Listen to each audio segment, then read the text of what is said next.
Hi there! Today, we are going to assemble our butterfly. I printed this butterfly with a layer height of 0.25 millimeters. I highly recommend keeping your layer height under 0.3 millimeters. To assemble the butterfly, you won't need anything else besides the 3D printed parts. For an easier assembly process, it's best to start with the legs. There's no real difference between the left and right legs, but it's still better to install them with the flat side facing the head. This way, the nice texture of the legs will be visible instead of just the flat surface. If you plan to mount the butterfly onto a surface using double-sided tape, it's best to turn the legs closer to the body. Otherwise, they will push against the surface and might cause the tape to peel off over time. The antennae are divided into left and right sides, and each one curves in its own direction. The mounting for the antennae isn't completely round, so they are designed not to rotate. It's best to print them with the smallest layer height possible, though I used 0.25 millimeters for my test run, and it worked just fine. Now, the wings are a bit trickier, but luckily nature only gave butterflies 4 wings, so we can totally handle this. Install the wings with the flat side facing down. The upper wings are more pointed, while the lower wings are rounded.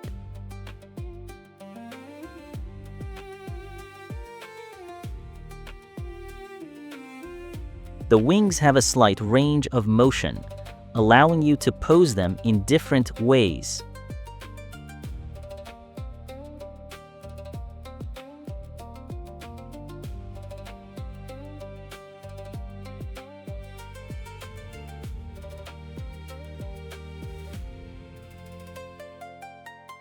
The butterfly comes with a built-in hole for the screws or anchors, allowing you to mount it on both soft and hard surfaces.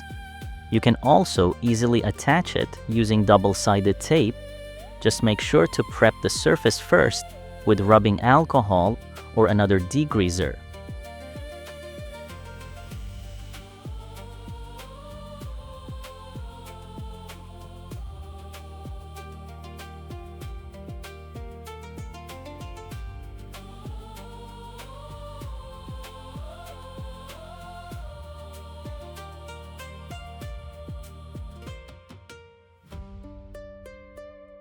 Next, let's look at one way to color the wings. I'm definitely not an artist, I'm still learning, so I'm sure yours will turn out looking much more interesting than mine. This is a super quick method. Apply a glue stick to the flat part of the wings, and before it dries, cover it with plastic wrap.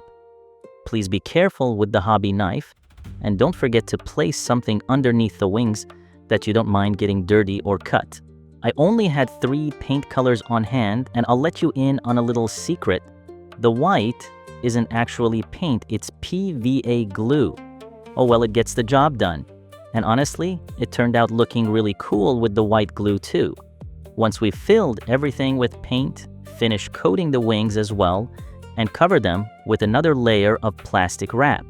Spread the paint using a brush.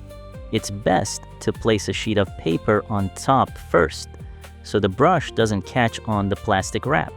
Unfortunately, I didn't think of that right away. Finally, carefully trim off any excess wrap with a knife. Congratulations! Ashley, you were following along with me? We did it! If not, then only mine is finished for now, but you still have all the fun ahead of you. Keep creating unique designs and sharing them with everyone.